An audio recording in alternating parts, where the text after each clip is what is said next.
Welcome to Jurassic Park. You're gonna need a bigger boat. Why don't we just wait here for a little while? Do you want to know what it is? There's no knowing where you might be swept off to. Help me, Obi-Wan Kenobi. You're my only hope. Shepherds we shall be, for thee, my Lord, for thee. I don't know. I'm making this up as I go. There's a special rug in hell reserved for people who waste good scotch. He peed on my rug! He peed on the dude's rug. Do your worst. Final report of the commercial starship Nostromo. Roads? Where we're going, we don't need roads. Welcome to your feature presentation. I am your host, Heath Ball. We've got an exciting episode today. We're talking about The Visit. And with me is Andrew McKay. Greetings, Carbonators. Ready for some bubbly banter? Delightful. And we also got some great guests today in the Doodads podcast. We have Jacob and Justin. Who wants to go first? Jacob, take it away, my friend. Hey, yeah, my name is Jacob. I'm one of the co-hosts of the Doodads podcast that I do with my good friend who will introduce himself here just in a second.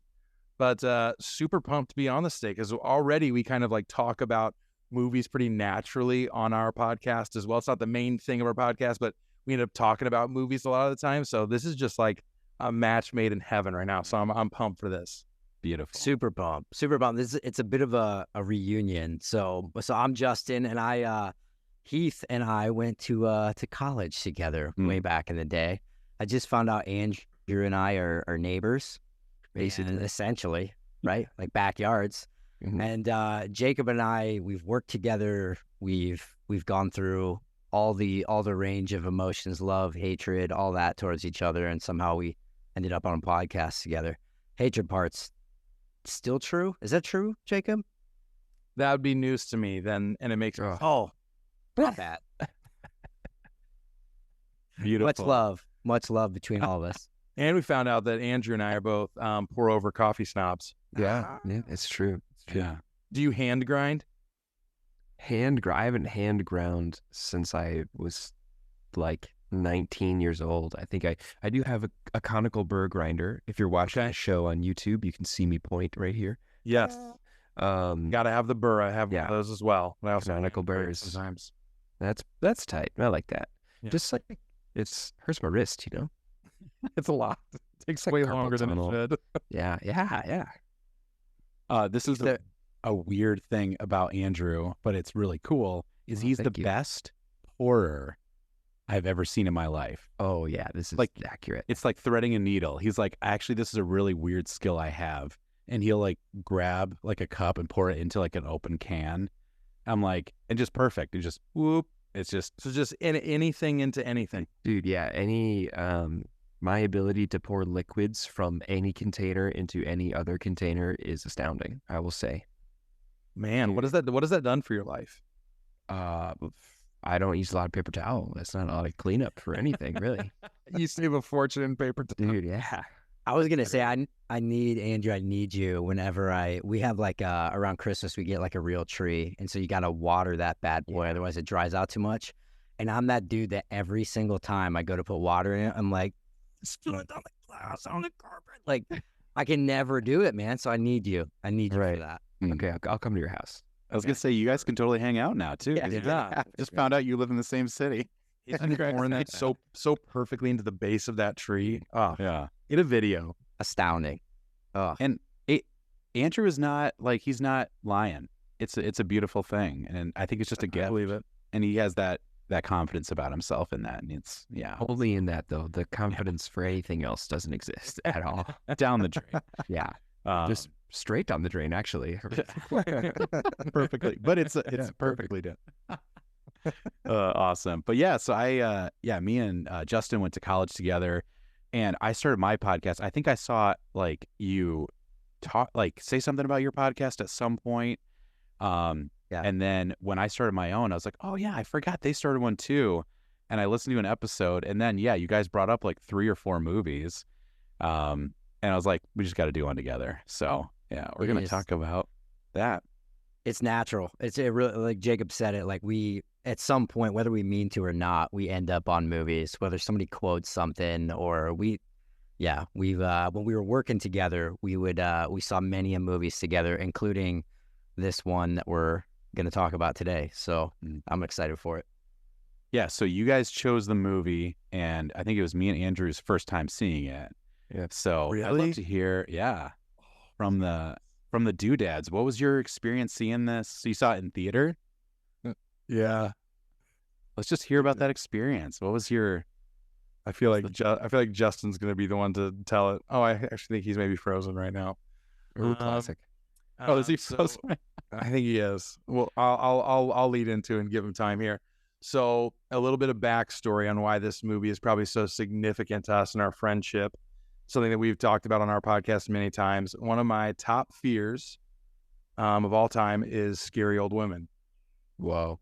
Literally one of my top fears. Reason being, like I was privileged enough to, I think until I was like 8 or 9, like I had a relationship and knew my great grandma. Not everyone gets to know their, great grandparents very well. And I was young enough, I didn't know that like women at an older age wear wigs. Okay. Whoa. And so whenever we'd go to her house, I'd always have this like reoccurring, like kind of scary dream where in the room we were in, I'd always have this dream where it'd be like thundering and lightning. And then I'd wake up and she'd be sitting in the chair, just staring at me. And I was always like freaked out by that. And so one night I got really gutsy and I like crawled down the hallway towards her room. And when I got to her room, I peeked my head in and she was laying there with the lamp on sleeping, but she had no hair. And I was like, what the crap? And I just remember like crawling back to my room as fast as I could, hopped back in my bed and was like permanently scarred. And so literally since that moment, super scary old women, I'm out. It freaks me out. So when we saw the trailer for this movie drop, we were like, oh, we have to go and see that. We have to. It was literally like the moment of me going and facing my worst fear of all time. Wow. I'm proud of you. That's amazing. Thank you. Thank you. It was a big moment. And like even so I was Marco Poloing Justin actually as I was walking home. I walked to a friend's house. We live in a pretty tight neighborhood near here where I can walk to a lot of people's homes. And it was dark. And even just me talking about the movie on Marco Polo, because I was about to go home and watch it, I was getting freaked out walking home, like in the dark. I was like, oh my gosh, I can't believe I'm about to do this again. I'm about to watch this movie again. Oh yeah. So that is that's kind of my piece of my piece of that story and why it was kind of a standout movie of like, we got to watch this. We've got to watch this. I think surprise, like pure bald would be scary for almost anything. Yeah. However, like surprise pure bald on an elderly woman, I think is particularly terrifying. Like, oh yeah, long hair, braids it all the time, gone. That's what it was. Just shock. Like I just didn't know that was a thing. Like certainly old men lose their hair, like, and they're bald. But I didn't know that like older women wore wigs to cover that up. Well, that is such a better story than I thought I was going to get. I thought I was like, yeah, we saw it together. We really liked it. This was my deep-seated fear, and I had to overcome it. Justin's recollection of watching it with me, though, is probably the more intriguing story because I obviously had some fairly visceral reactions to a lot of these scenes that I'm sure we will get into. But there, I'll tell one more story of the old lady fear like coming to life. Do it. We went on when I was younger, it was like early high school. We went on a mission trip to Newark, New York, not Newark, New Jersey, Newark, New York. And there were two options of like things to go do during the day. One of them was to go like help do like this landscaping repair stuff. The other was to go help out an elderly home. And I was like, yo, please, like, can I do the landscaping? Please. And they're like, we already have enough people for that. Sorry. Like, we need you to go to the elderly home. And I went in there and I went like white as a ghost. People were like genuinely worried about me, how I was going to do. And as soon as I walk in, they wheel this lady up and I literally look over at the wall and there's pictures of all of them and their names. And her name was Nan. And she smiled at me and her teeth were like sharp. Like she had like sharp teeth. And I was just like, I got to go outside. So I walked outside and they let me like mow outside because I was like, I can't do this. I literally can't do this. Whoa. Oh, that's amazing. Justin, are you back? I'm back. If you can hear me. Yes, we can. I just went. I don't know where I went. I was just gone. I was out for a bit there. I was like, this is a cruel joke that they played on me. They invite me. They booed me off. Hey, let's kick this guy. Yeah, we had a little. I think we sold it pretty well. If you wouldn't have said anything, I think we would have been bingo.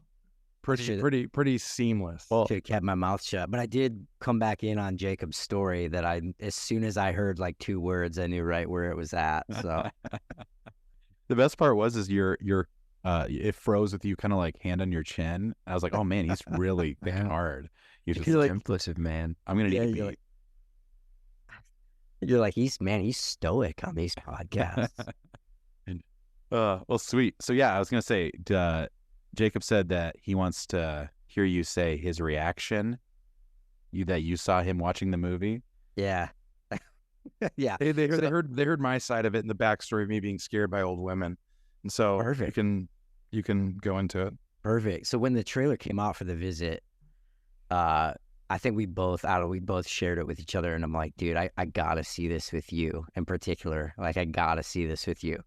And so in the theater the entire time, Jacob gradually went from like sitting up in his seat to like getting further and further slouched back. I'm gonna try to do this so you can still hear me on the mic, like this, to the point where he literally was like hiding underneath his hands. The point where the back of his neck was in like the crevice of like the seat in the actual, and he watched the entire movie with his back where your butt would be and his legs just like hanging out. And anytime anything, especially with the older lady, happened, Jacob would essentially just be like, no. Like the whole, and I went back and forth from watching the film to just watching him watch the film, which sounds creepy, but when your buddy's next to you having that type of experience, it's quite entertaining. Oh yeah. Core fear. That's amazing. Oh, it was pure. Yeah. I was gonna say this movie, this was my first time seeing it, but it did get me. Like, we'll get into it, but it's like, man, there's a couple parts like daylight shots, and I'm freaked out. And it's just like, there's one game of hide and seek that has forever changed how I view columns.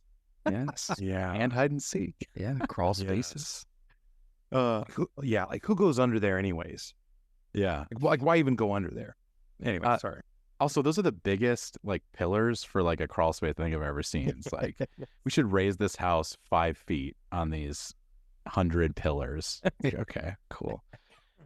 So you guys are both well versed in horror genre, from what Heath you were telling me. Andrew, maybe did I hear your favorite movie of all time? Maybe your favorite horror movie is it Alien or Aliens? Yeah, a favorite movie of all time is Alien. Okay. Yep. So so this wasn't like too far out there for you. No. I mean, different style than Alien, but yeah, super different style. I'll save. I know we'll get to it. Save most of my comments, but I was very happy that I just watched the movie with no trailer. I've never seen a trailer for this movie. I didn't know anything about it. I know M. Night Shyamalan. I'm familiar with him a little bit, but that was really the only preface I had going into it. So it was good. Awesome. Yeah. It's a good way to see it. Yeah. Yeah, same thing. I didn't watch a trailer. I was just like, let's just do this. The only thing I did see before I watched the movie, which was cracking me up, which is the tagline for the poster. It says, "No one loves you like your grandparents." I was just like, such like an out of context, like, whoa. You can buy your Blu-ray at Best Buy, wherever. Beautiful. I literally what a relic. I saw this and I thought, you know what? I feel like I gotta bring it. Mine says what Jaws did for sharks and Psycho did for showers, The Visit will do for grandparents. Oh my gosh. That's incredible. like Yeah. that feels like a guy had to hit like a character mark or something. It's just like, yeah. what? Okay, Jaws. What do people like? Right? Okay. Yeah. What That's Back to amazing. the Future did for DeLoreans. Yeah.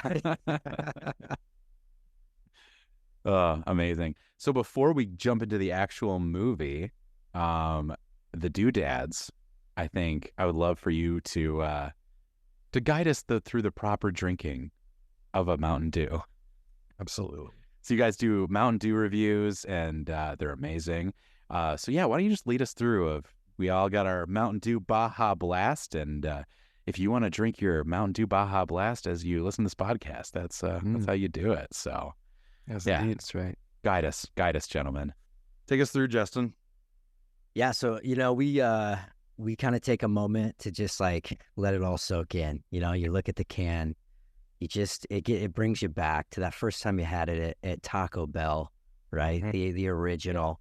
We got the old Baja Blast. It's like the 20th anniversary of this drink. Baja-versary. The Baja-versary, which has got to make every single one of us feel old.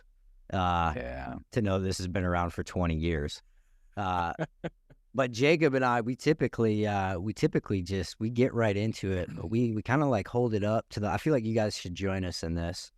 Can we before we get to tap, Justin? Yeah, It's always important. I want to make sure everyone is just like feeling good about the health conscious nature of this. If you just want to check out just how much juice is in this. Yep, I see it there. Contains, if you look right above the words nutrition, The nutrition facts, label. That's a lot of juice. That's so much. quite a bit. And we like to say no juice. No juice. nothing 0% real in it. Nothing real in it. That's Also- I can't imagine a Mountain Dew of any kind having like a purpose for juice. Why would they say that? I do have something to say about that, unless the Doodads know the fact I'm about to say. I'll go for it, man. The original Mountain Dew contains orange juice. You're kidding. Yep. I've heard that. It's crazy. So you can have it for breakfast. It's a gamer's mimosa. Exactly. So true. I've got Also, that tattooed on my body. Gamer's Mimosa. Gamer's Mimosa. 88% of your daily value of sugar in this can, which means you guys, Andrew and Jacob, with the bottles, I'm gonna guess you're sitting at like 123%, something like that. Dude, 147%. Yeah, buddy. Got 73 grams of total sugars. Oh yeah. That's Just straight to the heart. That's Yeah. more, the grams of sugars in this is more than the grams of coffee that I grind and use for like 2 cups. That's crazy. it's liquid gold, my friends. You're right. So, yeah. Well, so let's do this. If you don't mind holding your bottles, your cans up to the microphone, give it a little rat-a-tat-tat. Kind of like, yeah, it gets the vibe going. And then we just kind of count it down, and we'll get the crack of the cans and the bottles all together at the same time. So here we go. 3, 2, 1. Very nice. Oh, That almost brought a tear to my eye. take a nice. Ooh. Yeah. Get the lime. Get that tropical Baja goodness. I was gonna say you can smell the tropical. Yes, absolutely. Just on the beach right now, and hearing the waves crash. Oh, that's a beautiful seagull. Thank you. I work on that one a lot. There you go. All right, shall we take a Cheers. drink? Cheers to feature presentation. There you go. Cheers. Thank you. We are now drinking the Mountain Dew. Just classic. You know, I feel like I'm going to say the first thing right away. I don't drink a lot of soda. When I drink soda, I don't usually go Mountain Dew. But I'm having, probably because it's 20 years old, I'm having a nostalgia trip right now. And I think you'd be surprised that this does not remind me of Taco Bell. This reminds me of the local bowling alley that I would go to every Monday with my homeschool group, probably 17 years ago, because we would get Baja Blast in the drive-thru and go to the bowling alley every Monday. Ooh, that's a great is. core memory right there. So this is truly bringing you back. Wow, that's good. So good. Heath, has it been that long since you've had a Baja Blast? I think I had one last night. Gotta warm up. This is really taking me back to Last night. the last night when I was, I don't know, I just cracked one open, and because of your guys' podcast, I have been playing hard the Baja-versary coin collection. Yeah. I've gotten a little obsessive. Do you guys know that the coins are random? Oh, really? No, I didn't know that. So, because I heard you guys do it on your pod, I scanned my first one. It was like 50 coins. Yeah. I scanned my second one, and I got 8,500 coins. Oh, So, it's a big difference. That's how they're making it work then. Yeah. Okay. and Gotcha. I've done the next two are still 40. So it's like it's gonna be rare. Yeah. But I'm like, I want them glasses, maybe Yeah. some socks. I Oh, don't know. Sunglasses are so sick. Yeah. So sick. Jacob, am I right in saying that both you and I around Christmas time were gifted Mountain Dew socks? We were. That's what I was We thinking. were. Yeah. So It was just and it was a fan for me. It wasn't even family. I was just like, Fan gifted them. doodads, doing it right. Yeah. You've arrived. We've arrived. yeah. Well, thank you for leading us through that Absolutely. nostalgia trip for me. Even more than Andrew, I was just really transported back to last night. And that's hard. You don't remember Glory that days. stuff. Yeah. Excuse me. He's yeah, I don't- choked up. He's I was gonna you're say, bringing him to tears. I was gonna say, yeah, I don't know if Mountain Dew is the most conductive thing to do for a podcast, but I'm proud of you guys for doing it. I'm like, man, I can't talk after drinking that. But Yeah. well, sweet. Let's get into the visit. Yes. So we've heard about your experiences. So, Andrew, could you look up a synopsis for us? Sure can. So yeah, The Visit. So this is 2015. It's a Blumhouse movie. First thing I thought of is, hey, it's the girl from Step Brothers.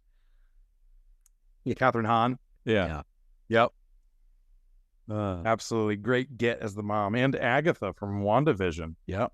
I'd recognize her as Agatha. Yeah. Maybe I need to rewatch Step Brothers. That's good. I mean, she's pretty pretty extreme in that one. I could see why you wouldn't pick up on that. But so yeah, this is a found footage. Do you like found footage movies, or what's your thoughts on that kind of thing?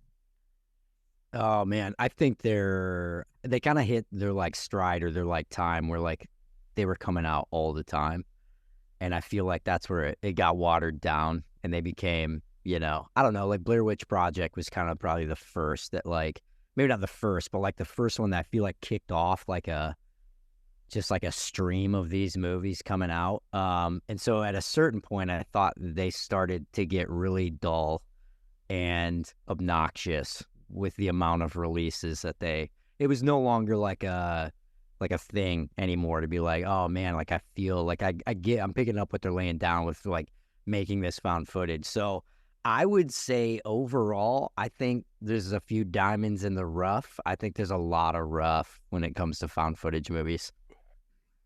Yeah, this movie in particular, I remember actually it was like a redeeming movie for me for that genre because I was done with them. Like I was like, okay, here we go. Yep, M. Night Shyamalan's going to take his stab at found footage now. But I was like, okay, but that was good though. And I don't want to give away all my thoughts about the movie, but like, yeah, like it really redeemed it for me. And this is crazy. I was reading some stuff about this. He was inspired by Paranormal Activity, which is obviously probably one of the most famous found footage movies. I had no idea that movie's budget was $15,000. Oh, it was tiny. Whoa. Paranormal Activity, $15,000, and it made $200 million. That's insane. And M. Night Shyamalan was like inspired by that. So that's kind of what he was what he was getting inspired by to make this movie. But I was like, Paranormal Activity 15, and that movie turned into an entire franchise. I was gonna say, shocker, there was like 7 sequels after that. Yeah. Yeah, the return on that percentage. We've talked a lot about just the budget of movies, and I feel like that's kind of hurting some movies because they have to make so much money to get that back. It's like, man, how few people need to go see that movie to make that money back? Yeah, Andrew, what do you have about found footage? What's your thoughts? So would you like me to read the synopsis? Oh yeah, let's rock that. So, very short. 2 siblings become increasingly frightened by their grandparents' disturbing behavior while visiting them on vacation. I really liked, I think my first found footage film was Cloverfield. So good.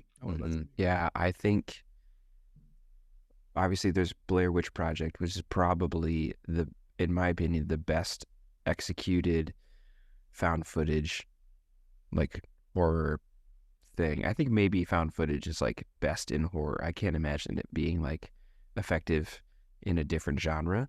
But definitely that was the scariest. This one, I really liked because you guys are absolutely right. It got to the end of its rope for me. And like I said, I hadn't seen or heard anything about this movie until I just started watching it. And my reaction was, it's a found footage movie. Oh no. So the fact that I did not maintain that attitude throughout basically any of the movie, like it was pretty quick. I was like, oh, okay, this is a well done found footage. That's cool too, how they use the excuse that the main girl is an aspiring director. Like she wants to shoot movies. So like that's why if there's any good shot in there, that's the excuse. Like that's cool. Like she cares about it. She wants to do it right. She wants to shoot it well and have good audio and video. So like that was pretty cool. I like that a lot. Like are you changing the focal point of the lens right now? No, what do you mean? Are you zooming in? It's just zooming in on I don't know what you're talking about. Which was hilarious because that was a shot that you probably would see in a movie where it's just like slowly panning in, but it's like, are you doing that on accident? You know, like, that was good, like that. Yep.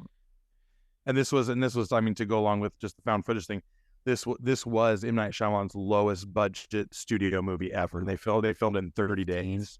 15 million or something, did I see? Yeah. It was low. Super low for a director of his status. Which that's cool because I think they were very unknown actors, I believe. Well, I guess the grandpa, I had seen him in other things, but I hadn't seen any of the other people except for Agatha, of course. Mm-hmm. Well, I know Justin knows the kid, Ed Oxenbould, because he's also in Justin's favorite movie of all time, Alexander, and the really horrible, bad, terrible day. Yeah, that's my favorite movie of all time. That's amazing. Who has seen that movie here? I was gonna say I haven't seen it. No. Yeah, nobody has. Including Justin. Including myself. No, I've never seen it. I remember when we were in the theaters, he's like, no way, Ed Oxenbould from Alexander, and the terrible, horrible, no good, very bad day. Yeah, you're right. It goes that, and then like The Dark Knight right behind it. Yeah, for sure. I think those are both Christopher Nolan movies, I think. Right. I think you're right. Oh my gosh. I do think this movie was interesting because it came out at a time when M. Night Shyamalan, you put his name in front of a movie and it was not something you wanted to see anymore. So like if you look, he had his string of really bad movies preceded this movie. He had Lady in the Water. I've never seen that, but I've heard bad things about all 4 of these movies that led up to it. Lady in the Water. Justin. Yeah. Take a guess if I like that movie. Oh, dude, you love that movie. I guarantee it. Yeah, that seems like a movie to be straight up your alley. I famously love really bad movies. That's awesome. I love that. Yeah, so Lady in the Water was 2006. The Happening, which is notorious for being man, we're listed as his favorite movies right now. In 2000, yeah, he's like, I love all these. 2008. Then you had the last Airbender movie that he tried. That was banned. And after that was the Will and Jaden Smith movie After Earth, which also bombed. Which I've not. Funny enough, I've not seen any of those movies. I've seen The Lady in the Water and his Avatar interpretation. And I did see After Earth with my dad, which is such a weird, like, why did we go see that movie? Well, it's a father and son movie. Yeah. Well, I guess that's a good point. Why we have to watch it. I thought it was required. You had to bring your dad to watch this. Yeah. M. Night Shyamalan, to me, has weird, like, I don't know. It's almost like I have mixed feelings when I hear his name, because I think there's certain things that are synonymous with him. Like, you're probably going to get a big twist, which is hard going into a movie knowing there's going to be a twist. Like, and I don't know. One of my favorite movies from him is one that most people, I guess, don't like, but I really enjoyed The Village when I watched it. Like, I didn't know too. Yeah, I didn't know what it was going in, and I was thoroughly like, oh my gosh, like with the ending of that movie. Like, so I don't know. It's just, I think I really enjoyed a lot of his movies, and I totally get. I mean, man, Last Airbender, not a winner in my book, but it's a lot of that's one of those directors. Like, I feel like it's almost like a flip of the coin when his name's there. It's like, I might love this, I might not like this. I don't know. Very, very irregular. Yeah, have you guys seen any of his newer stuff? I'm trying to think his last one. Knock at the Cabin. Knock at the Cabin. Then right before that was Old, I believe. I didn't see either of those. Knock at the Cabin. I was gonna see. That is Dave Bautista, right? Yeah. Yep. And Ron Weasley. Oh, there you go. Ron Weasley. So actually, Ron Weasley.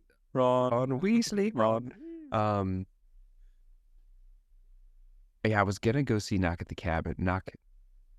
Wow, I can't. What's it called? Yeah, Knock at the Cabin. Knock at the Cabin. I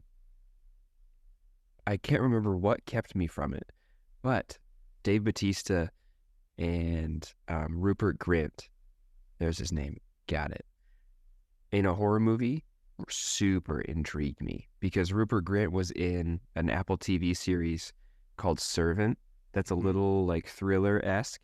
And he just plays like a crappy person so well. Like, him and you typecast him as like lovable, funny, goofy Ron.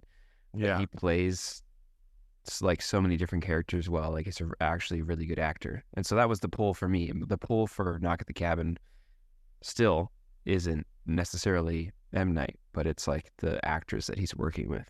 Mm-hmm. Which Servant was M. Night Shyamalan as well. I was about to say that. No way. Yeah. Yep. Okay. Apparently him and Rupert Grint are buddies. M. Night, you're winning me over in the last couple of years because I like that show a lot.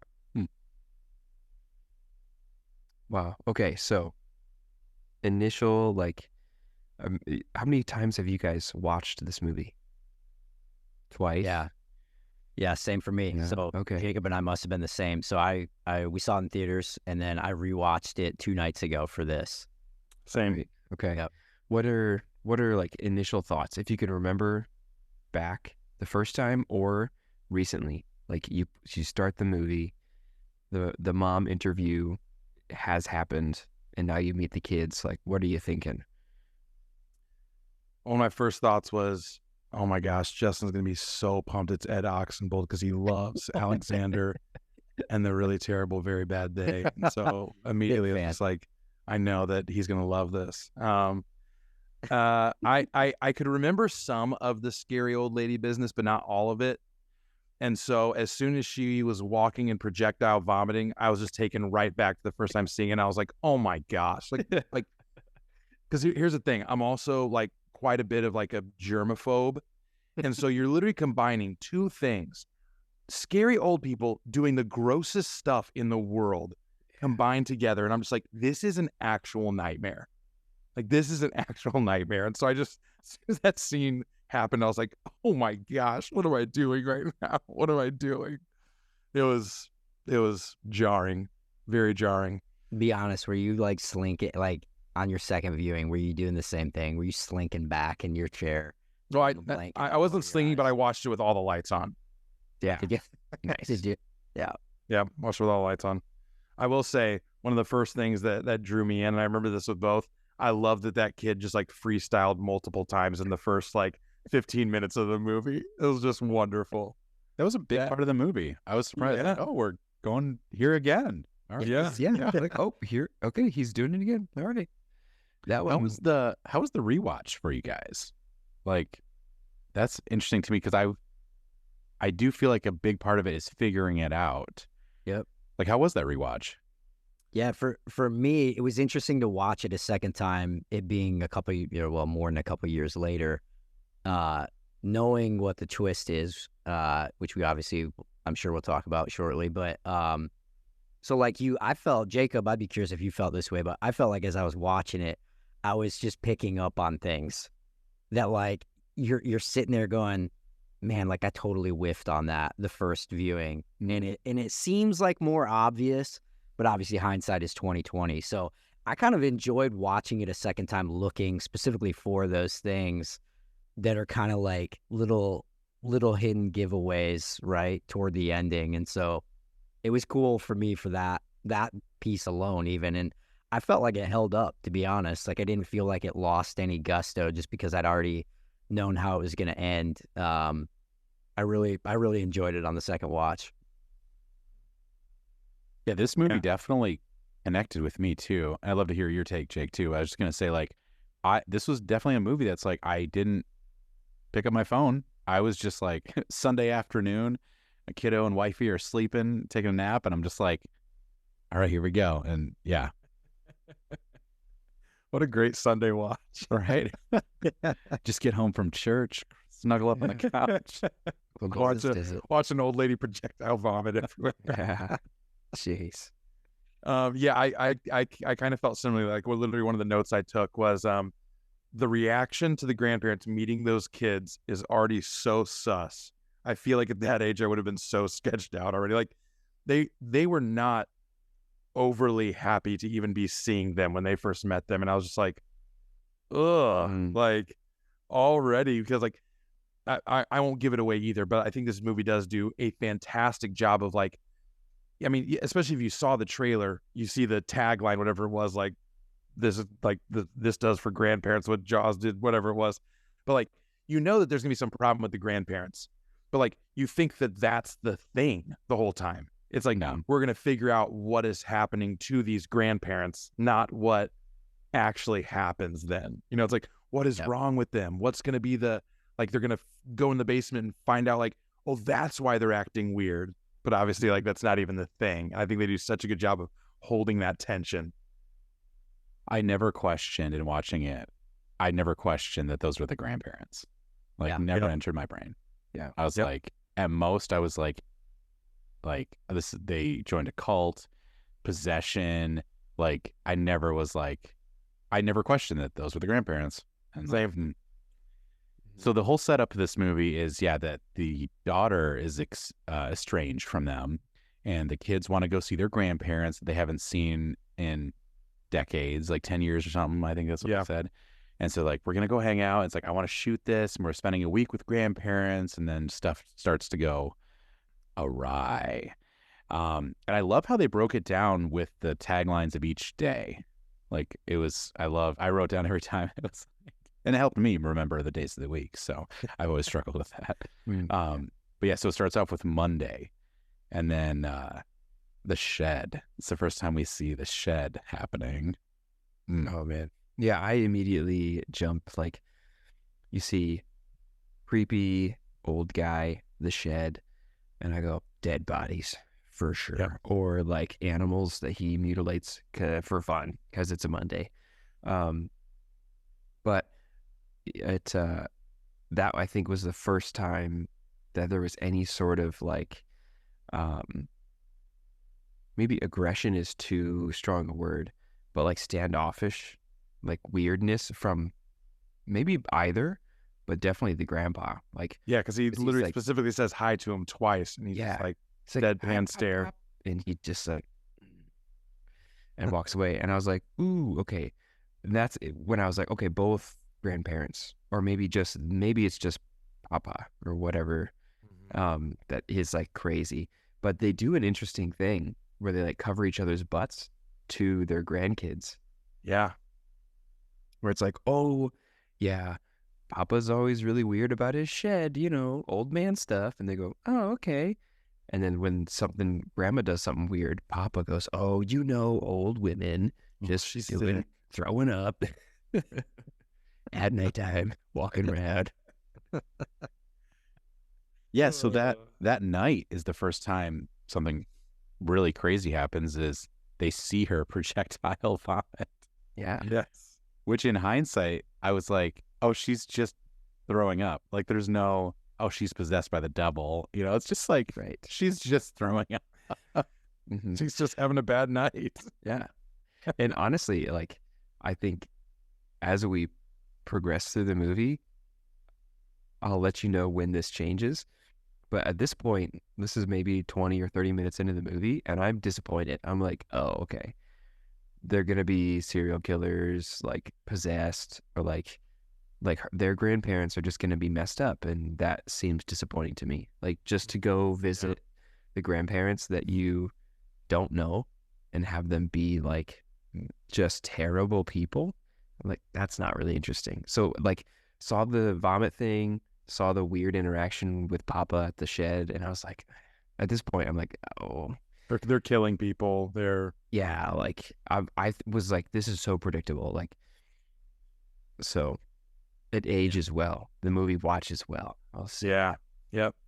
And one of the interesting things I found is like one thing that if you read about this movie is really reoccurring is just like how much like it's literally like laugh, scary moment, laugh, scary moment, laugh, scary, like all throughout the movie.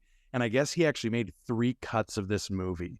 One was like all humorous, one was like all scary, and one was the combo. And he ended up like going with the combo.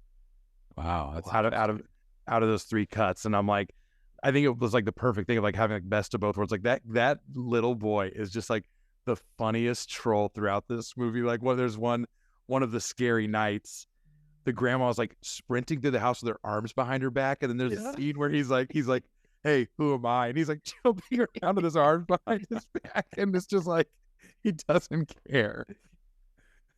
Oh, it was so good. And I think. Oh, go ahead. Go ahead, Heath. Go ahead. No, you rock it. You rock it. Yeah, I was just gonna say, I think that's his coping mechanism. Like he's an actual child, like freshly 13. He thinks he's all that. He ends his raps with "ho," because he's really cool. And his sister is basically like a brick wall. She's like, I don't know, it's just weird stuff's happening. Just make my movie. And he's like, okay, I have to cope, like deal with literally not sleeping all week because grandma's crazy. So let me make fun of her. And I think that's a super 13-year-old boy thing to do. Yeah. I thought that was cool too, that they went back and forth with like convincing each other. It was just like, well, this is super weird. It's like, oh, it's fine. You heard grandpa, and then vice versa. It was like, wow, that like, yeah, because I think they do want to laugh about it, right? You want to be able to laugh. And I was like, oh, that was super weird. Remember when grandma, was scratching the walls? That was jarring. Heath, going back to something you said, I think when she's walking around vomiting that first night, I think because you're like, it's nothing, I thought like, oh, she's possessed or whatever, but you're like, she's just walking around puking. But I think what was so unsettling about it is she's puking like a toddler and not like an adult, right? Like she's throwing like that's it. Have you ever been around a kid when they just don't know what to do and they're not like trying to cover anything? They're just walking aimlessly and letting it spew like everywhere. And so she's just that. Her hands are at her side. She's just like, and it's just there's no attempt whatsoever to like get anywhere. And that's why it's like, what the? Like, that's unsettling. It's like, what are you, a child? Like, but that's an amazing thing to notice on your second watch. Like, you can see how infantile they are. Yeah. From literally the first day. Basically, I watched and I was like, they're my kids. So that's what made. I've seen that. I've seen that got before. You got that meme? Hey, right there. Yes. The Leonardo DiCaprio. A quick vomit story. Because I've seen that on my 2-year-old, and I've seen that on a junior high boy who decided the last day of camp to chug Jolly Rancher Pop because he forgot about it, and he was like, "Oh, I forgot I had this," and I like turned around, did something else, and like everyone's packing up, and he's just like he's sitting there, one arm on his leg, just staring off. I'm like, "You okay, buddy?" And just like, oh, yes. This lime green. I was like, it's beautiful amazing. and disgusting. I've seen that face before. So the next day is Tuesday with the supports. And this part, if there's one part that I'll remember, like from this movie, like this is the scene. Man, like, I don't know, just like, so they go play hide and seek under the house, and you realize someone else is in there.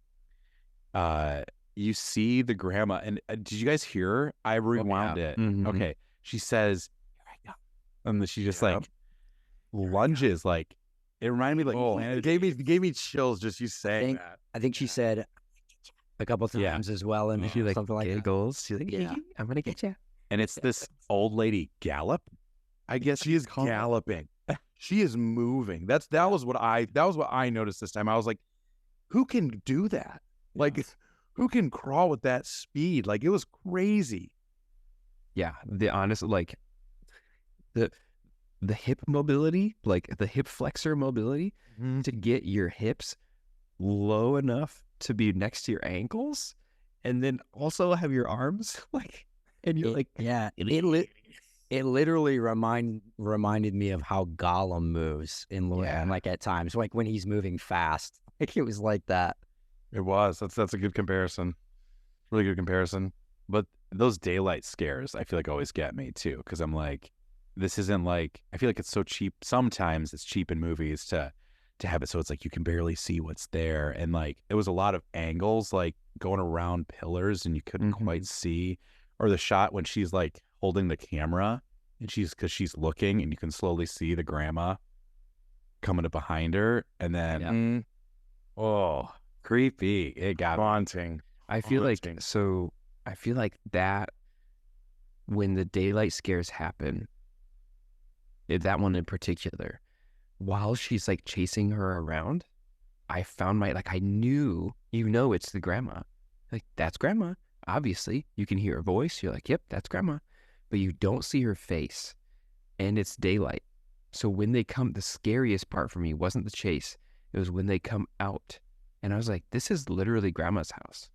Like, she's a little right behind you still. So my greatest fear for that scene wasn't, oh, the chase is over, that was the scariest part. It was when she comes out, is she going to look like grandma? Is it going to be grandma? Because I didn't want, like, worst case scenario for me for that was that grandma's hair would come back and she would be like somehow a demon, or like, or grandpa. She's grandpa with grandma's wig, because all old women are bald. Yeah, that was an interesting experience for me, because I was like, I know who it is, and I know that she's giggling, so she's like kind of being playful and like playing tag or something. But it was like the lack of face, even though I knew who it was. Like, don't show me her face. I don't want to see this. No. And then when there's a jump scare or something in a movie, and then there's the after scare, like, ooh, breather, everything's fine. There wasn't a lot of that for me in this movie. Yeah, because you're still at grandma's house. Grandma did this really weird freaking thing that's scary, and now she's gonna go make you cookies. Like, I was gonna say, doesn't she get out and go, I'm gonna go make cookies? No. What did she say? No. I literally wrote it down because I'm like, that is the greatest line ever. Because again, it's like all these like scares last. She gets out and she goes, I'm gonna make chicken pot pie. That's right. That's what it is. Yeah. Even better. I literally wrote down, I was like, what a line. She literally gets out. her knees are like covered in dirt. She's doing this psychotic thing, and she's like, "Oh, I'm gonna make chicken pot pie."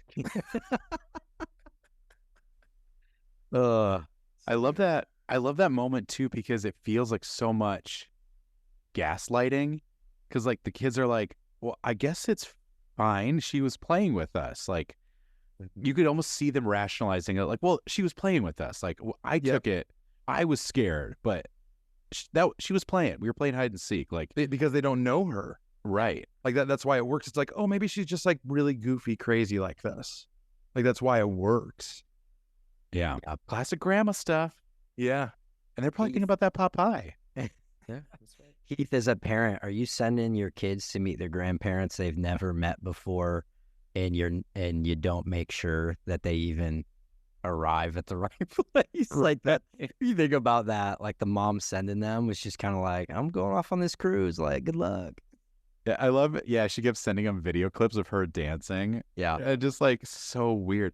But yeah, I was like, okay, you sent your kids to the parents that you had a huge fight, and you find out that the last time the grandpa hit her. Yeah. Like, you know what? He's an abuser, but he's probably stopped. He's probably not doing that stuff anymore. Send him on a train. Really meet. You guys should really meet. Yep. We haven't reconciled, but you should definitely meet each other. Oh, man. Yeah, there's so many layers of that, which I think the plausibility of that kind of stuff, I think, is helped by the found footage. Mm-hmm. Because you kind of assume you're not seeing 100% of everything. Like, it does kind of leap. But then you're like, well, I probably just didn't see that. They're probably not going to be like, just like, I think it just helps the story just feel like more like plausible, you know? First due down. Oh, boy. Yes. Man. Oh, we're going crazy tonight. Not a pop drinker or soda, as he's been saying. And yeah, he's right. Yeah, do you guys say pop? That's super weird. Pop. Do you say pop? Yeah. Heath? I love that you brought up the video element, like with the mom, because like that was one of those things in second watch. I was like, man, I remember the grandma like spilling like the batter on the laptop and literally thinking nothing of it. Yeah. Like literally thinking nothing of it because I was like, oh, it's just like a random thing they threw in there. It's just like a grandma being clumsy, like not caring about the technology. I thought it was a plot point that was to like frustrate the daughter because it's like, oh, like that's my stuff. Like, oh, you like messed up some of my stuff. Not like I don't want them to see us on camera. Yeah, it's like really smeared over the. Yes. Yeah. So crazy. Gosh. But yes, I say pop. I say pop. Yeah. Oh, then we got the paranoid attack. That part also. Mm-hmm. So like, that was uncomfortable. Yeah, just like, Grandpa, tell us. Oh, I love that too because they say, tell us about mom in high school, which we know they don't know. Whoa, and goes right into that guy's been staring at us. Like, what are you doing? I was like, oh, that was such a cool way. I remember that was, I think, one of the first things I thought of, like when the movie's going, you're sitting there pondering, you know. That was one of the first things I thought about. It's like that was a great way to distract from he wouldn't have those stories. Yeah. Yep. Yeah. Wow, that's really cool. I was like that part didn't scare me. That was just like so uncomfortable. Like I literally imagined like if my grandparent did something like that, and it would just be like, oh, what is going on right now? Like this is super uncomfortable. Yeah. Grandpa, stop. Come on. Was that he did that after he put the tux on? Yeah. Because he's getting ready to go with them and he puts the tux on like all the way basically. Yeah. So when he attacks that guy, I was like, oh yeah, he's got struggling. like early onset dementia or something. Like something's happening. Poor guy, you know, he gets a week with his grandkids finally and his dementia's acting up. Yeah. Did you guys ever think, when I'm watching this, I thought something might be going on with time. Like, I thought is this like at night that the grandma goes crazy? Mm-hmm. Or like something like I kept thinking because it feels like they were cohesive sometimes and then they were crazy other times. I was like, I wonder if that's like maybe the opposite. One of them is lucid, the other one's crazy. Or did you guys think about that at all? Or For sure, because they kept pitching to 9:30. Like, don't come out past 9:30 p.m. Like, don't stay in your room at that point. So grandma's a werewolf. So. Yeah, no, for real though, right? Like, so they kept hitting on that over and over, and it was like, dude, it seems like there's something about 9:30 p.m. Like, obviously there were other experiences in the daytime as well, but why specifically they kept doing that? I absolutely remember thinking that, like, okay, something's going on with the timing of this that's going to lead to, finding out something about that, but which not necessarily it is. Like, I mean, it is, but it is time because like that they bring in the element of sundowning, which is a very real thing that my grandpa had Alzheimer's. Like, it's a very real thing. Like, true. Yeah. Literally, like, as the sun goes down and it gets darker, there's something that happens with people who have some of those things going on up there. Like, so in a way it does. And it was kind of like 9:30 was like the time where that hit almost, you know? Yeah, no, good point. Can I tell you guys something so crazy? If any of you caught this, you were just a way better movie watcher than me. But as I was looking stuff up, I found some trivia. Okay. And this blew my mind. So once I read it, I was watching for it the whole time. So on that drive into town with the grandpa, right? They're playing this game in the car where it's like, hey, we go by these buildings and we make up like this person who's there. And when they go by the police station, they say, there's this police officer named Jerry, and he's never there he's like asleep all the time. He's never there to do his job. Later on, when the mom calls the police and you see her on the video, the phone call says, Officer Jerry isn't here right now. Oh, man. I didn't catch that at all. Whoa. Yeah, that's awesome. That. I caught that. Did you? Did? No, I did. I was like, dang. I was on it. But I was like, what a cool, just like little hidden gem in there.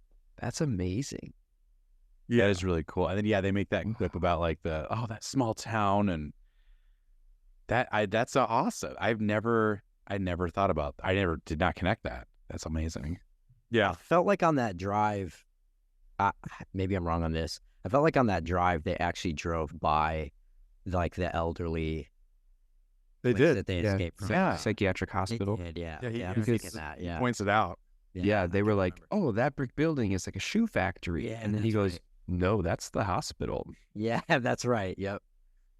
Yeah, and then I think he says, doesn't he say there, like, "Yep, we go there every Tuesday and Thursday. Tuesday and Thursday, help out." And it's like, oh man, because that's what I thought was so cool is like they've memorized their parts from what they know. So like they know what the grandparents did, but they couldn't tell you about the granddaughter in high school. Yeah. You know, I was like, oh, that was so cool. Oh yeah, so the guy from the hospital did stop by, which I was actually kind of confused about these two people that kept stopping by, because who did they know? No, they just knew that the grandparents hadn't been showing up, so they were worried because they were old people. Yeah. Like, oh man, did something happen to them? Because that guy only talked to the grandkids. The kids. Every time they showed up, their grandparents were not around to. Yeah, they just left. They just went into town. Like they just missed them every time, other than the last time, I believe. Right. But so okay. Side note about the two men that the kids interact with that aren't like main characters, the guy on the train and the guy from the hospital. Why are both of them like failed actors who quote Shakespeare? Yeah, that was isn't it the same Shakespeare soliloquy? It's Richard II. Oh, you're shooting a film. I used to want to be an actor. And I was an actor once, and then oh, thy venomous spear, and you're like, yeah, what are you doing? And it didn't seem to like play out or how. Nah. It was just like people being like, oh, I tried to be an actor once. Yeah. There's gotta be something behind that they don't like necessarily reveal, but that Shyamalan or whatever keyed in on for some reason. But I wonder if I think it was called Richard II. I had to look up the line. Yeah. But I wonder if that play has elements that are similar to the movie, and that's like his I homage. bet it does. Well, let's say it. Let's speak it into truth. That's maybe. I bet you it's a word for word. Yeah. Screen adaptation. Yeah. Reaction. And then so that night is the wall scratches, which Yeah. another chilling scene. Just like you hear it obviously before you see it, and then just grandma's just scratching walls super aggressively, and it's Yep. that doesn't sound creepy, but it was. I was like, oh, that was definitely gave me chills too. It's also Followed by another one of my favorite lines. Were you about to say that, Justin? no. Go ahead. He turns around and he says, Jesus, Becca, I'm blind. That one got me so good. Yeah, I was gonna, He literally like just like so calm after seeing that, and he makes a joke. I was like, what? Oh yeah, because the grandma was naked. I was gonna But say she's she's scratching. scantily clad in a couple of those nighttime scenes. Yes, you can't be less clad. Yes. I'm blind. Oh man. It's funny. My notes. So I took notes during this movie, and I was writing down theories as I went. And that was one of my theories. I was like, the other is weird. I was like, do they both have to be in the same room? Like I was going way too deep for this movie. Yeah, so on Wednesday, took out the camera. I wrote "Hi, honey." Does anybody remember why that was creepy? I wrote just "Hi, honey." I feel like wasn't that the grandmother? She said something. Go ahead, Jacob. You know it. Yeah, So- it's when she's in the window that she just turns and she's in the Yeah. window and she just goes, "Hi, honey." That's what I thought. Yeah. I was like, that was enough for me to write down. And then the oven scene. Yeah. Whoa. Straight up Hansel and Gretel. Like Yep. Yeah, for sure. he's making it so incredibly obvious. He's like, "Hey, remember the scariest old lady story of all time? We're gonna do that right now. Get in the oven." Yeah. And like, and the fact that she's like telling her to, like, you got to get in there, like, you got to get further in there and further in there. And she does it on multiple occasions. And every time the girl just like does it. It's like, even like when she's like, I think, even when they found out, you know, past the twist, and she still like goes deeper in the oven. I'm like, why? Why are we doing this?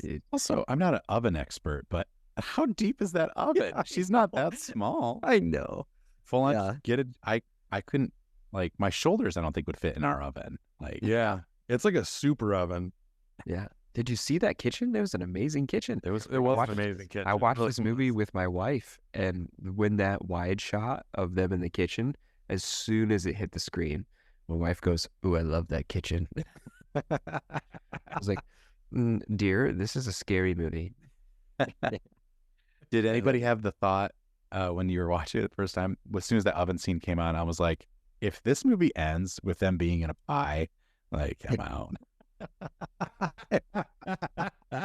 I did not have that thought, but I love it. Yeah, that was a universal thought I had. No. It's just like a shot of the grandparents eating a pie, and they just look at the camera and go, "Oops," and it's like, Yeah. The Seinfeld bass. yeah. Oh. Seinfeld face. I'm gonna go back real quick. You mentioned that "Hi, honey" thing, and Yeah. and then Jacob played out the scene for us. When that scene happened, Jacob, I don't know if I've told you this. This is a very short story that is slightly horrific. At least it was to me in the moment. My daughter is a crazy sleeper, like absolutely crazy sleeper. Like she talks in her sleep, like she's throwing sheets off the bed, like she's just moving all night, like just crazy. So that line reminded me of a story that just happened just about a month ago. I went up to my daughter's bedroom because I could hear that she was awake, and I walk in through the door, and my wife had told me, she's just sitting up, but her eyes are closed.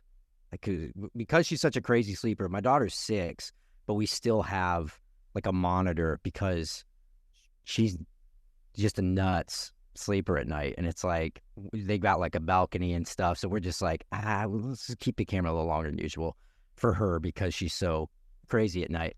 I walk in the room. I'll make this quick. I walk in the room and she's sitting there. I'm going to play this out for you. And her eyes are closed. And imagine, like, I'm walking up to the side of her and she's sitting straight up. Her eyes are closed.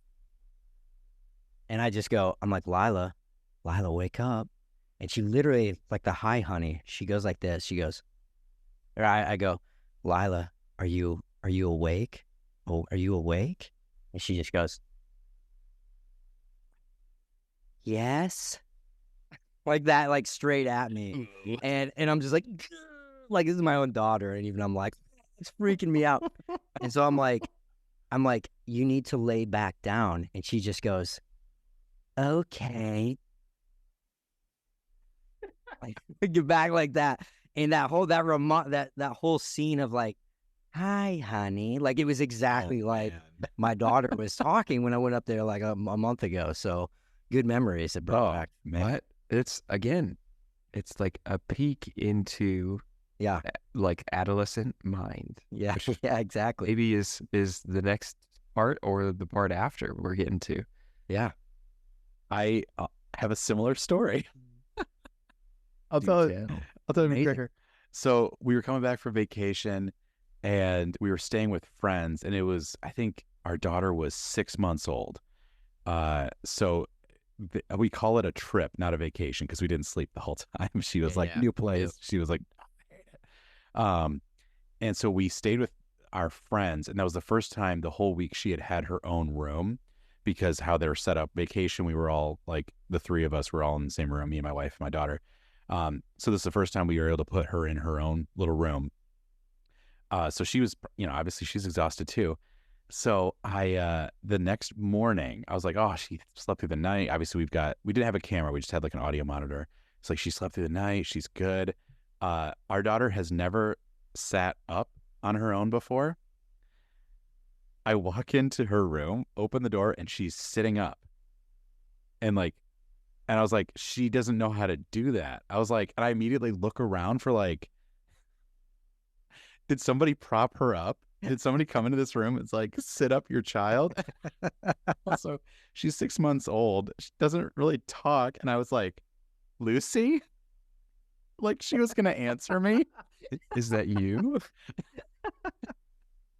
Oh man. But it was the same thing. I was creeped out. I was like, what just happened? Like, yep. Totally. She's just like, Papa. Yeah. Hi, honey. Oh man. So then so there was a interview. They recorded one of the interviews. Oh yeah, this is the grandma interview. The first grandma interview, when she starts like convulsing, that freak out. And then at the end of Wednesday night, I wrote down, Gigi's got the zoomies. Because that's when she was just bolting around the house with her arms really new. Yep. Gigi's got the zoomies. That's amazing. It was an impressive Naruto run, really, is what it was. Sure. Yeah, the anime run, just hands behind the back. Yep. Oh, man. So, yeah, Thursday starts then. Oh, yeah, that's when the grandma's like, I have this deep darkness that I have to keep at bay. She's like, you gotta laugh. You gotta laugh. Do you guys watch I Think You Should Leave, the Netflix skit show? Oh, yeah. And, like, there's that Claire's episode when he's like, I just want to look back at my life, and I try to fake laugh as much as I can, so I think I had a good life when I look back on it. It's like, and like that just reminded me of that lady. It's like, this lady's nuts. She's like, you just have to laugh. Life's too serious. I got this darkness. I'm like, okay. Oh, and the shotgun cleaning, dude. Yeah. That's whoa. I made a little short list. I don't know if it's the time for it now, but I made a little short list of my top 3 like most disturbing, like quick one-offs in the movie. One of them is that shotgun scene, so unexpected, and he just turns, looks at him. Dude's got a freaking gun in his mouth. I was like, whoa. I just remember like being shocked by that. Second one, you bring a blueberry cobbler over, you get hung in a tree. Yeah. Just that door open for a second. You see that? It's like, whoa, what in the world? And then I'll save the last one. I'll save the last one because we'll get to it. Yeah. Oh man. But that was in my top 3 of just like most alarming, like, what the heck? Absolutely. I was cleaning it. What do you need? I was cleaning it. Yeah. Like, really? Oh man, he did such a good, I was caught in a lie or caught in something. Oh, sold it so well. Yeah, it's like no one asked what you were doing. I was cleaning it. That's why, I was like, oh man. I don't think I have anything else for Thursday. You guys have anything else to say about Thursday? No, other than just him making fun of the grandma having the zoomies. And then I just love that scene. Oh yeah, because he was like jumping on the path. He was like jumping back and forth on the path. That's right. He goes, who am I? Yes. Not to always bring back our kids, but we're all dads, so I have to do that. But my daughter, straight up, she's not even 2, and she totally makes fun of my pregnant wife. She'll just like, she was like, she'll be like, my back. Are you making fun of mom? And she'll just smile.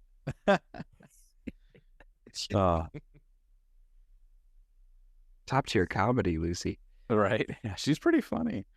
So Friday, so the grandpa interview is on Friday. Does he talk crazy in that one? Yeah, he does, because that's where we're introduced to like his nutso thoughts about he's the only one who can see the white thing running around. Right. Yeah. That's like the first like, what's wrong with them? Like, I'm lost. Like, maybe you're not like the protector. The shotgun thing was like, okay, maybe depression. What's happening? What's going on? Yeah. And then he's like, does that little interview thing, and you're like, oh, you're not safe. You're not like a comforting paternal figure. Nope. And I think that's one of the reasons they decide like, okay, there's something wrong. Like, we need to get picked up. Yeah. Kind of situation. That's kind of when they really start taking this seriously. So then the camera at nighttime that grandma steals with the knife, is that Thursday night? And they wake up on Friday and they're like, we have to leave tonight. Yeah, because they watch the footage back. That's right. The jump scare that she pops back up. Yeah, and they see that she was waiting outside their room with a knife. Yeah. Yep. Time to go. Yeah. I need some more help deciphering my notes. I wrote down on Friday, after the interview, I wrote down alien spit. Yeah. Dude, the well. Yeah. Oh, yep. Her whole monologue is like one of the wildest things ever. Oh, that's right. She does talk about like it's literally aliens. Like I've got a story to tell you. They spit in the pond all day. Mm-hmm. Yeah, and then it's like I did think, is this aliens? Like, are they aliens that have taken over the grandparents' body? A false twist primer. If you're like, oh, are we going like extraterrestrial with this? And then I love the playing scene when they're like, they realize something's up. I don't think when they start playing catch with themselves, they're just throwing the ball up in the air. And she's like, what are you doing? He's like, this is how kids play. I just love that. Just like tossing a ball straight up and like catch it. It's like a tennis ball. Because he's not a kid. Right. Like, you are a kid. Yeah. That's what kids do. So I think there was 2 of those scenes, I believe, because they were like, we're not going to go inside the house. We're going to call mom. We're going to avoid them. And then like the grandpa comes out, I was like, hey, you guys okay? It's like, no, we're just playing, and like, oh man, that moment too, when the kids are both on the same page of like, there's something wrong with them. We need out of here. Like, yeah, very big. You know, things are going to start moving. Mm-hmm. And then it was funny because like I knew there was a twist coming. I assumed it, did not see the twist coming. And then we get yeah, mom, they're down there. They're acting really weird. Who are those people? It's grandpa and grandma. Those aren't your grandparents. Oh, when she like leaned forward into the camera and she's like, have you been staying with those people all week? I like grabbed my wife's arm and I was like, you're kidding me. This is the twist. Catherine Hahn delivered that so perfectly. Because I think she even says something. She's like, babies. Like, I need like, bring. Yeah. I was like, oh man, what a good twist. It is. I remember seeing like when we were seeing that for the first time. You guys obviously just experienced that. It truly was like a holy crap, I had this whole thing wrong. Yeah. Like it was. And those to me are some of the best twists when you're like, you go to a Shyamalan movie, Heath, you alluded to it, like expecting a twist. Like that's what he's known for. And like especially as this movie's going along, you're like, something's gonna happen, like something's gonna be revealed, and I'm gonna try to piece this together. And when that was revealed, I just remember being like, yeah, I was way off. Just holy smokes, I never even imagined that was it. Yeah. But it's like when the mom says that, and she says like, yeah, like those aren't your grandparents. Where are your grandparents? Literally everything clicks into place. You're like, they met them at the train station with a freaking cardboard sign with like marker on it. And they're just like, hey, are you the kids that we're supposed to pick up? Like everything. You're like, yeah, you don't know how to live as an adult. You don't know who these people are. My question then is, did it immediately click with you guys that they were psych ward patients, or was that later as well? For me, it immediately. Oh, you mean like when the mom tells them? Yes.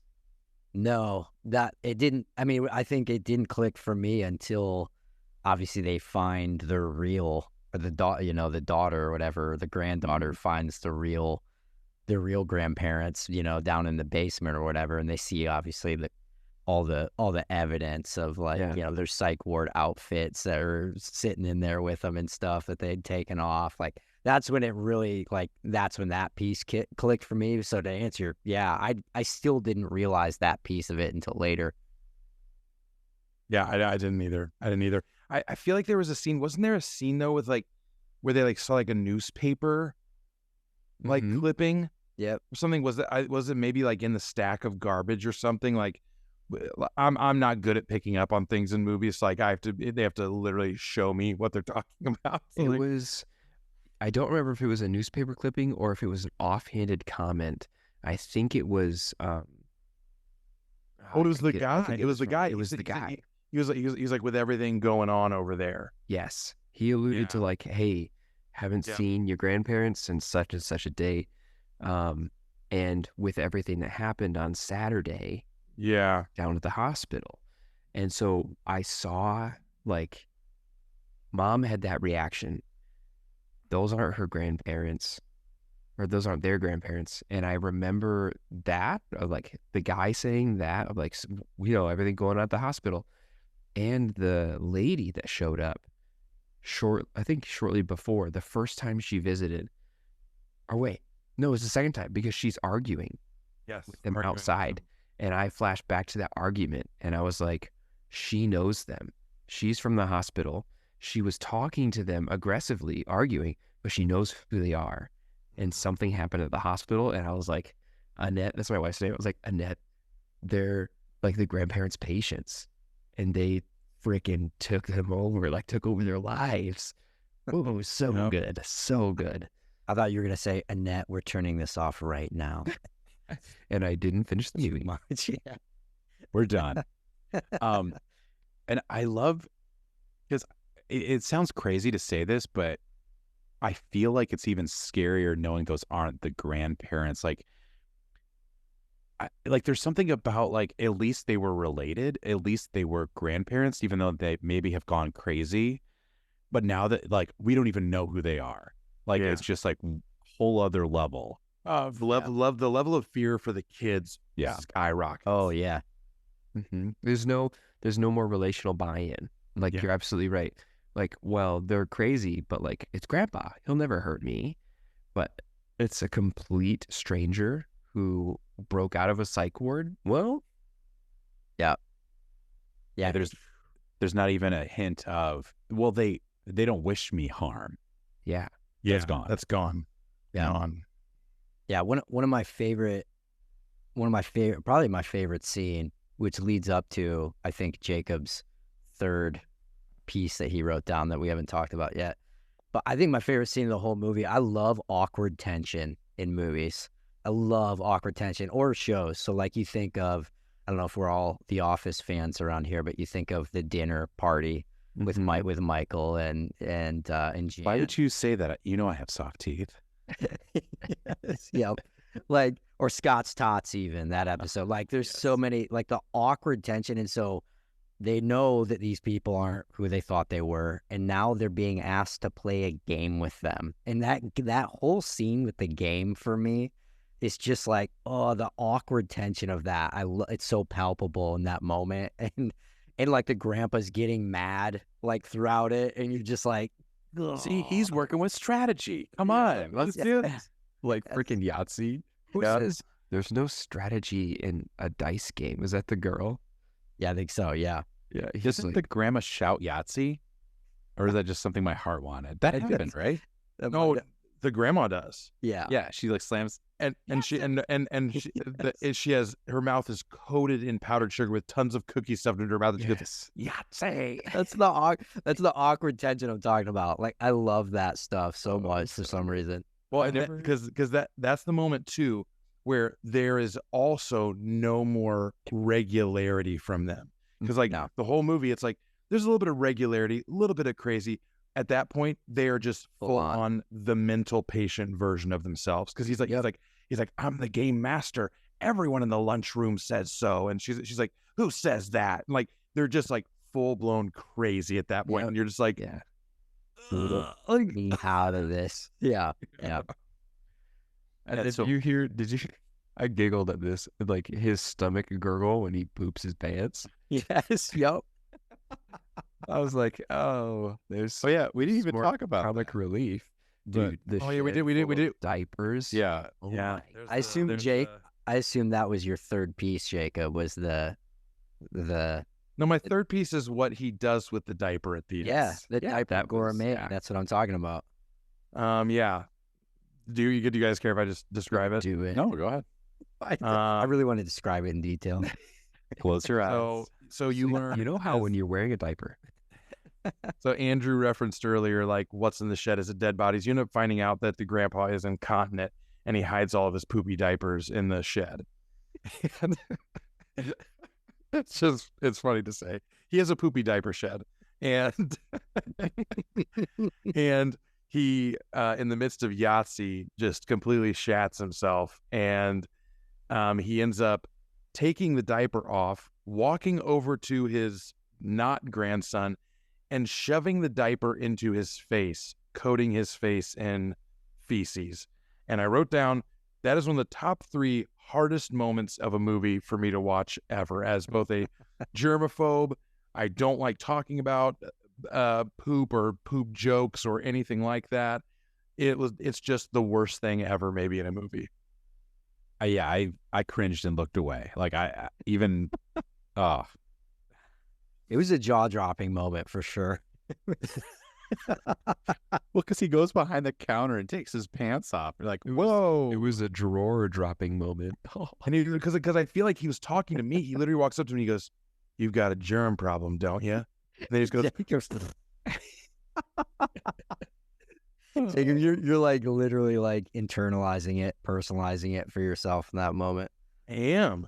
Yeah. So I'm like, yeah, I do. I'm like, yeah. And my grandma's bald. Okay, it happens to old people.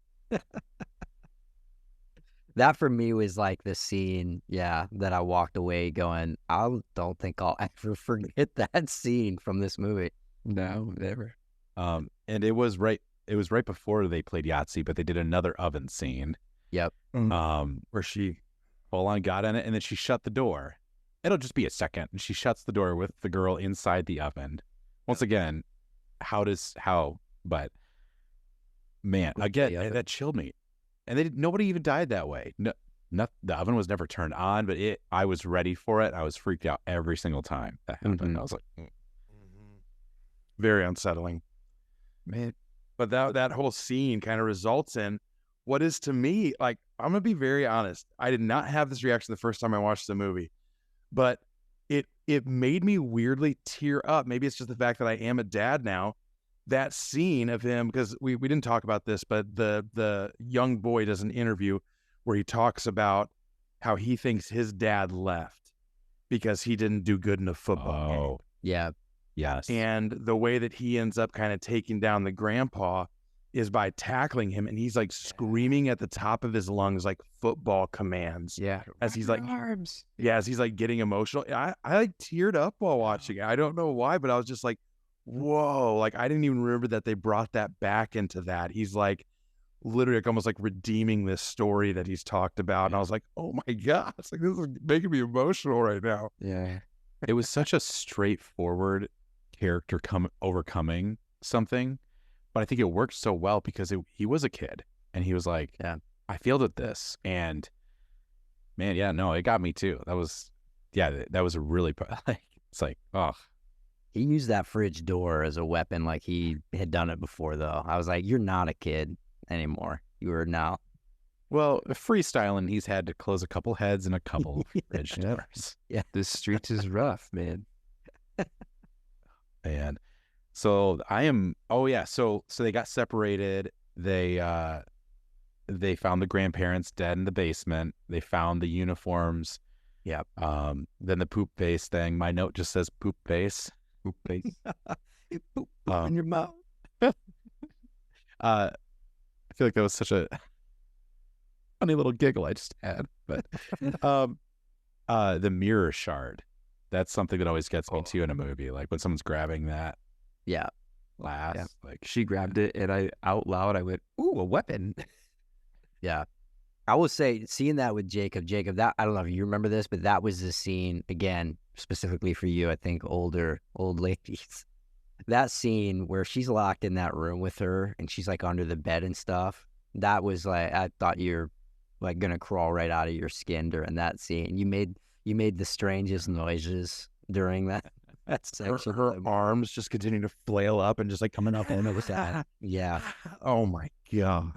Horrifying. well, because you get that she's like insane now too. So you're like, she's probably trying to play, but she might just want to kill her and Yeah. might even kill her on accident. Like she is playing, but she still might. Like, Even the awkward tension again of like where the camera kind of pans over and she's just standing next to her. yeah. She's not even doing. She's Not just doing like anything. not doing anything. She's just standing there looking freaky as all get out, and then she maybe gets a little closer, but she just continues to just stand there, from scene to scene. It's just like, Which, by the way, didn't they pick the perfect grandma for that? Because like Yeah. at times she looks like a very like pretty grandma, and then at other times just absolutely horrifying. Yeah.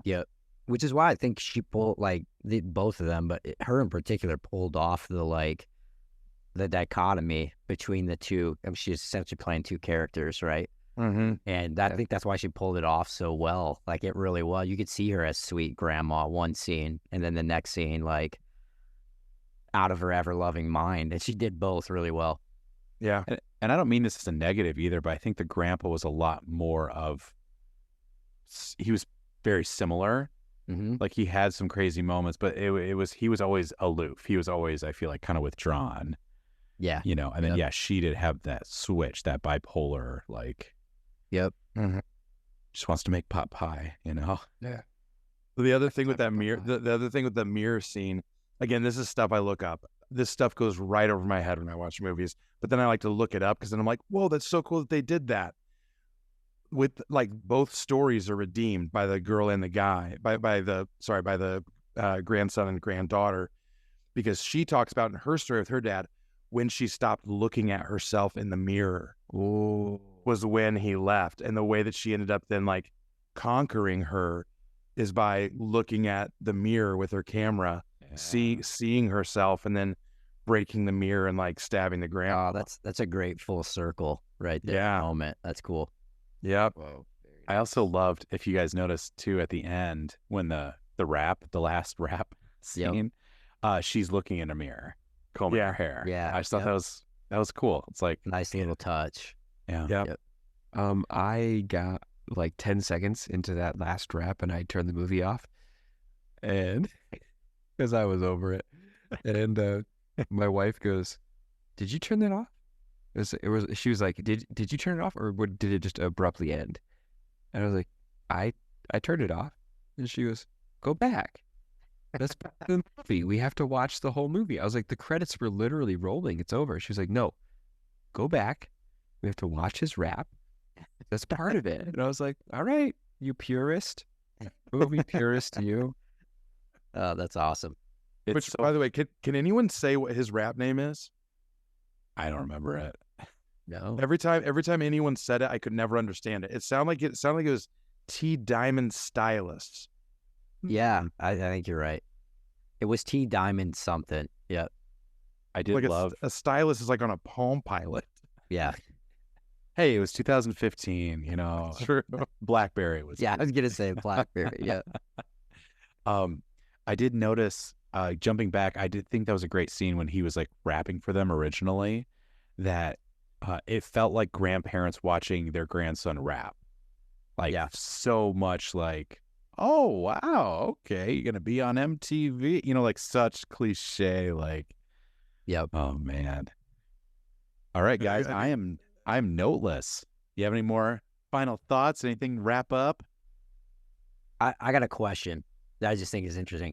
So for me, like this was, and it sounds like for maybe all of us, this was a movie where like the twist actually made us go, holy smokes, yeah, this was worth it. Like this was, the twist makes the movie better. The ending makes the movie better. Have you ever watched a movie that you loved and then the ending happens and it made you hate the movie? I'm curious if you have. We don't have to talk spoilers of it, but if you can think of one, I'd be curious what that would be. The Natalie Portman Annihilation, I think it was called. Yeah. Hated the ending. I was sold out on that whole movie. And I've watched it twice, I think, because 90% of the movie I really like. But the ending, I remember in the theater, I think it was probably theater, watching it for the first time. And I was like, wow. Like, unsatisfied was not the right word for it. I was like upset. Yeah. At the ending. It's like, no thanks. I'd rather not. Yep. I get that. I get that one. I did not love that movie, and everybody were losing their minds over it when it came out. I remember. We went and saw that in theater together, Justin. Oh yeah, you're right. We did. Because then we went to Cliff's beef jerky afterwards. That's right. Yep. I thought you were gonna say. Then we went to Clavon's afterwards, and I know Heath can. I know you went to Clavon's, Heath, right? What's Clavon's? Oh no, dude. I thought for sure being in Spring Arbor. So in Jackson, you're gonna break his heart. Yeah, you broke my heart, Heath. I thought for sure we're gonna connect on that. But it's like my favorite pizza place in Michigan, and there's one in Jackson, only like 15 minutes from Spring Arbor, if that. But been there. It's all right, man. We'll go there. We'll all go there. Jacob, we'll zoom you in, unless you want to make the trip for it. Such a good pizza. So, yeah, it is. But yeah, we did see that together. I think. Yeah, I remember leaving, and like for me, the ending, I was just like, "What the heck was that?" Yeah. I was like, "I don't even understand." Annihilation. Yeah. Yeah. I think I had the same. Yeah, I was gonna say. I think I had the same reaction. Honestly, like I'm the guy who, like, when the bad ending happens or the abrupt ending or the hero actually dies, like I'm the guy that everyone around me is usually like, "Oh no," and then I'm laughing because I'm like, "Perfect, I love that," you know. But that was definitely one. I'm like, it did feel like somehow a waste of my time. Yes.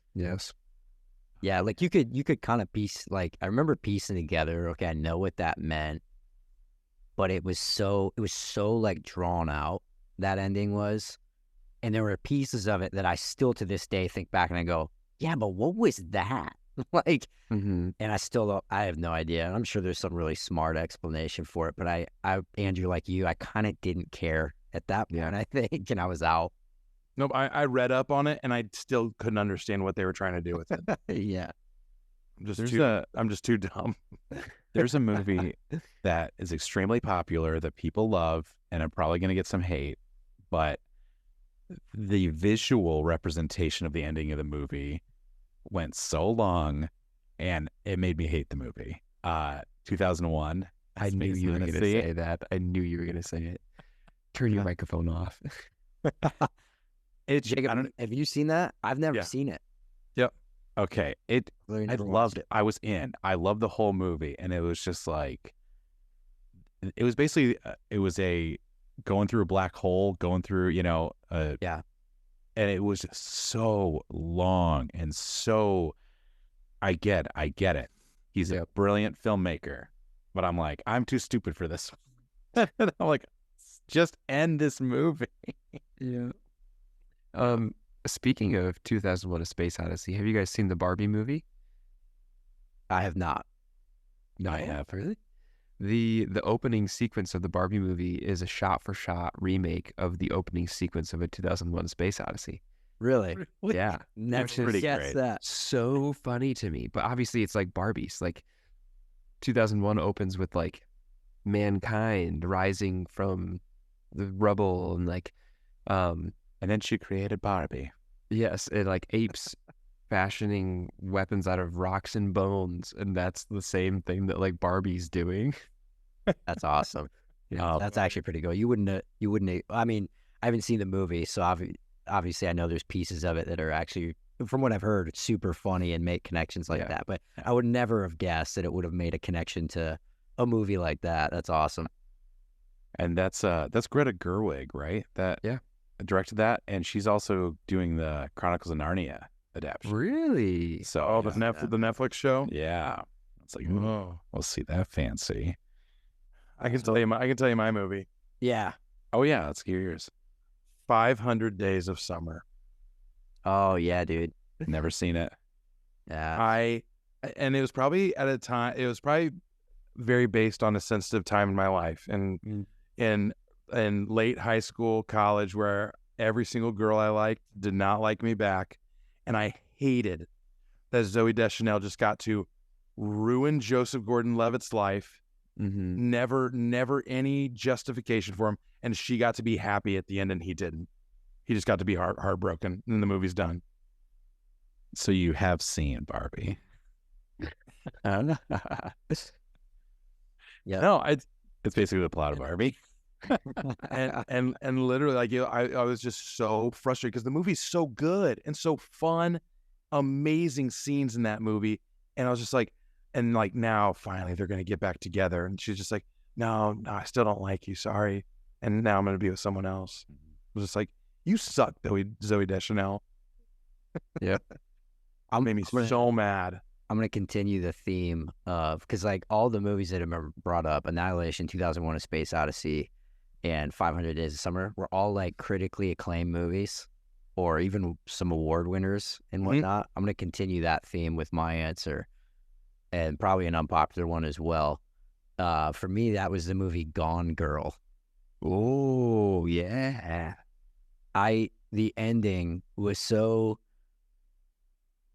can I say, asinine to me, to think that after everything that happened in that movie, that Ben Affleck would end up like, they're just like, well, yeah, I guess we're still together. I just like couldn't even wrap my brain around how that was even a plausible thought for any character like to ever have after going through everything that he went through in that movie, that I was like, I hate that so much, I'm out. And it was kind of, Andrew, it's kind of like what you said. Like, I'm a big, like, I love David Fincher. Like, I love so many of his movies, and I was so in on 99% of that movie. And yet, obviously, spoiler alert with all 4 of these films, but that ruined it for me. I walked out of there with such a bad taste in my mouth and I'm one of the few. That movie's loved by so many people, but I hated that so much. I also love how we were all so careful to bring up the movie because we're like, a lot of people like these movies, but yeah, I go. But also, yeah, and I also like, I always have mixed feelings about that because I'm like, I don't want to be the guy that's like, that good movie actually sucks, and here's why. Yeah. But at the same time, it's like, just because it's a critically acclaimed or people love it doesn't mean I have to. And I'm like, yeah, not saying those are bad movies, but didn't do it for me. I think you can acknowledge that a movie is a good movie or well done movie, and you still didn't like it. Yes. And it's like, especially if it's like Gone Girl, that wretched feeling at the end is intentional. Yep. Andrew don't likey. No thanks. Yeah. All right. So you're with me on that one. Yeah. I same feeling.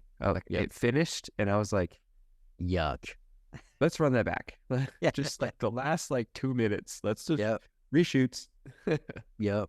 Yeah. I did read when that came out that someone posted about like there was some article that was like the worst date movie of all time. Yeah, for real. Imagine like that. first date, like, hey, you want to go see the new Ben Affleck movie? You know, It's right up there with like The Killing of the Sacred Deer or something. yeah. Don't watch this on a first date. Yep.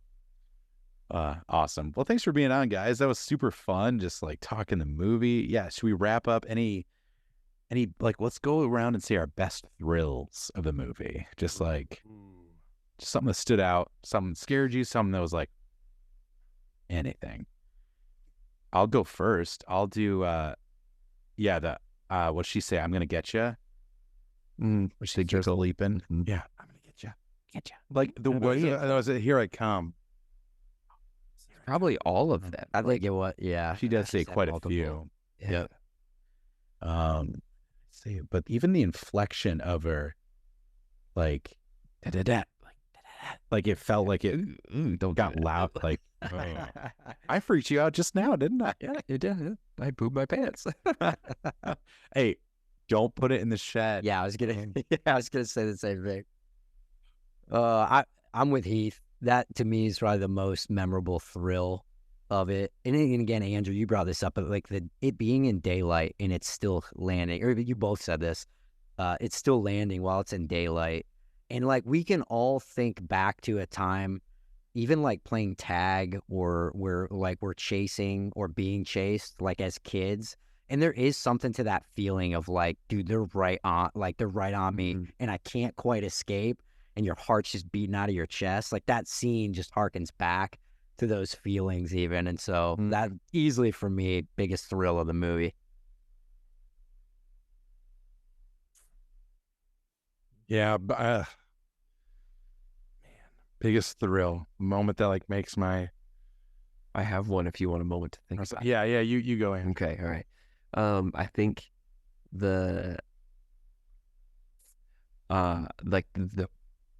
my heart was absolutely racing. Was the right before the scratching, like when she's naked scratching the wall, and the grandson is standing there and he's like, we have to open the door. We're gonna open the door. And she's like, I'm not opening the door. He's like, we have to, we're gonna open it. And he's still just standing there. It was a bit comical because he was like, I'm going to open it right now. Here I go. He's just standing there. Yeah. She's like, okay, open it. But that like short walk over and like the unlatch of the door, I was like, no. Yeah. Because it's like, it's the fear of the unknown. Like, you know what's on the other side of the door. Just like her hair over her face underneath the house. You know it's grandma, but it's not grandma. Like, don't open that door. We know it's grandma, but also it's not grandma. Yeah. Yep. I forget which night it is, but it's it's the sprinting around with the hands behind the back. It's not that part, but they leave the door open for a while on that one, and like you see her run back, and then like you're expecting her to run back, but then the camera goes down to the floor and she's crawling on the floor, and she just kind of stays like still for a second, but then she starts like slowly moving towards the door, and like that, like my heart like skipped a beat. I don't know why, like the way the camera moved along with her like starting to crawl towards the door. I was like no, like oh man, that got me bad. Gosh, yeah, it was a great movie. Thank you guys for the suggestion. It was amazing. Thanks to the Doodads. You guys want to give us a little spiel on your podcast and what you guys do? Let's do it, man. Yeah. So, hey, listen, we're just a couple of dads who love to drink dew and talk about it. So that could look like a few different things, right, Jacob? Like we just like Heath and Andrew here, we love rabbit holes. We talk about all sorts of different things, goofy things, crazy things, poopy diaper things. It could be anything. But we play some games. We talk some dew. If you're the type of person who wants to know what pairs well with a Mountain Dew, whether it be food or what song pairs well as you're drinking it, then we are the podcast for you, I would say. So you should check us out. Jacob, you got all the deets, I think, on how people can check us out. Yeah, we're on Spotify, we're on Apple Podcasts. I think we're on like the Google podcast platform as well. You can follow us at do.dads on Instagram.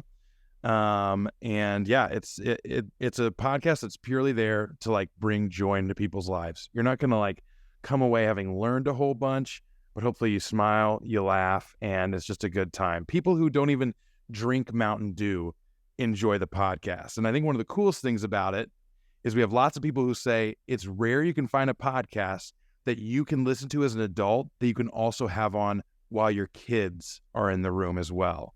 And it's like a family-friendly podcast. So that's awesome. Yeah, I love your guys' podcast. I've listened to a couple episodes. I love the Laguna Lemonade episode with you had a game at the end of it that was talking about game shows, right? That was that episode? MTV shows. Yes.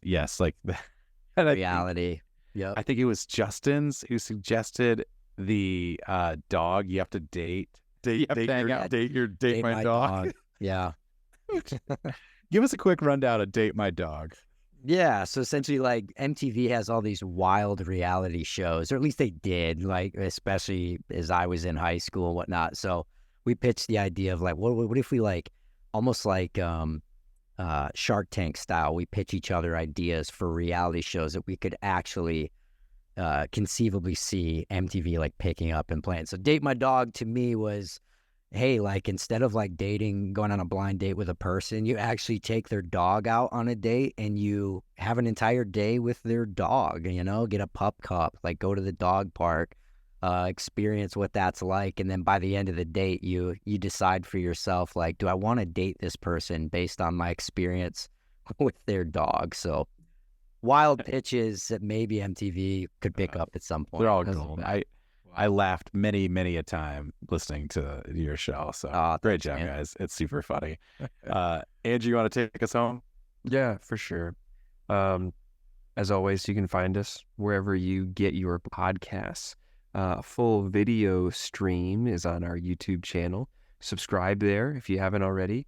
Give us a follow on Spotify and Instagram. We're on Instagram, your feature presentation.